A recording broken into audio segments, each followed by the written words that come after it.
Pak Joko Widodo ini kan sudah disebut sebagai perusak demokrasi hari ini. Jadi ketika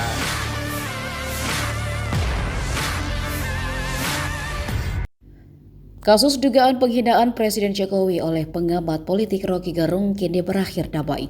Sebelumnya, Roky Gerung dilapor ke Barreskrim Polri atas dugaan penghinaan yang menyebut Jokowi bajingan tolol oleh Badan Bantuan Hukum dan Advokasi Rakyat atau BBHAR DPP PDIP. Kini setelah 3 bulan laporan tersebut masuk ke polisi, perwakilan Yohanes Oberlin mencabut laporannya. Adapun alasan Yohanes hendak mencabut laporannya karena dia menganggap pernyataan Roky Gerung terkait Presiden Joko Widodo sudah terbukti kebenarannya. Ia menilai apa yang dituduhkan Roky Gerung pada Jokowi lama-lama benar juga. Yohanes menilai saat ini Jokowi memimpin negara sudah tidak lagi untuk kepentingan rakyat.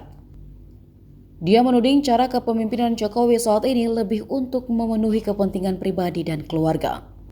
Apalagi setelah melihat keputusan MK yang terbukti paman Gibran Rakabuming, Anwar Usman, diberhentikan dari Ketua Mahkamah Konstitusi karena meloloskan gugatan batas ambang usia bagi calon presiden atau wakil presiden. Atas hal itu, Yohanes mengaku telah mempersiapkan untuk segera mencabut laporan terhadap Roky Gerung di Barreskrim tersebut. Dalam hal ini, Yohanes menegaskan keputusan pencabutan laporan ini atas inisiatif pribadi dan bukan partai. Akhir-akhir ini Pak Presiden Joko Widodo ini saya lihat sudah berubah nih. Sudah berubah. Jadi saya lihat akhir-akhir ini di masa penghujung masa jabatannya ini saya kira dia tidak konsen lagi untuk mengurus negara ini dengan baik, mengurus rakyat ini dengan baik. Di beberapa berita-berita di media di internasional itu, ini sudah Pak Joko Widodo ini kan sudah disebut sebagai perusak demokrasi hari ini. Jadi ketika sesuatu yang dibangun dengan politik dinasti, dengan cara-cara oligarki, nah ini mencederai semangat reformasi.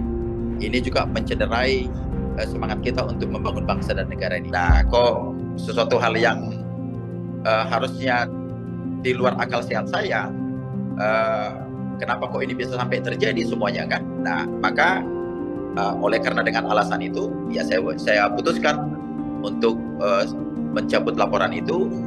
Segala bukti-bukti segala permohonan, surat permohonan untuk meminta kepada penyidik ini sudah saya siapkan suratnya yang segera akan kita sampaikan ke Barreskrim Mabes Polri. Oke, salah satu pertimbangannya menyoal dinamika yang terjadi sejak putusan MK dan lain sebagainya. Ini rencananya nantinya tahapan pencabutan laporan ini akan dilaksanakan kapan setelah berkas-berkasnya lengkap, Bang Yohanes? Segera minggu ini saya akan serahkan ke penyidik. Saya kira kita tidak perlu berlama-lama. Kita dengan akal sehat, kita dengan kesadaran sendiri saya cabut laporannya dan melihat perkembangan situasi politik yang hari ini saya berpikir dengan tenang bahwa akal sehat kita ini tengah dirampok hari ini dengan situasi yang ada sekarang ini. Jadi saya tidak bisa bayangkan karena ini juga di luar akal sehat saya, kenapa kok Pak Presiden Jokowi ini sekarang jadi berubah, tidak seperti dulu lagi kan gitu. Nah, rangkaian cerita yang ada mulai dari putusan Mahkamah Konstitusi, lahir anaknya menjadi calon wakil presiden, di sisi lain anaknya bisa menjadi ketua umum yang hitungan sekejap. Nah, ini saya lihat dinamika yang sudah tidak bisa diterima dengan akal sehat.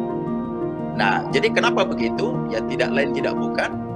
Ini yang dimunculkan, saya menanggap ini adalah dinasti politik yang tengah dibangun untuk kepentingan keluarga. Jadi buat dugaan saya, ini ambisi untuk berkuasa.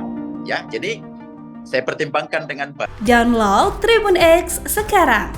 Menghadirkan lokal menjadi Indonesia.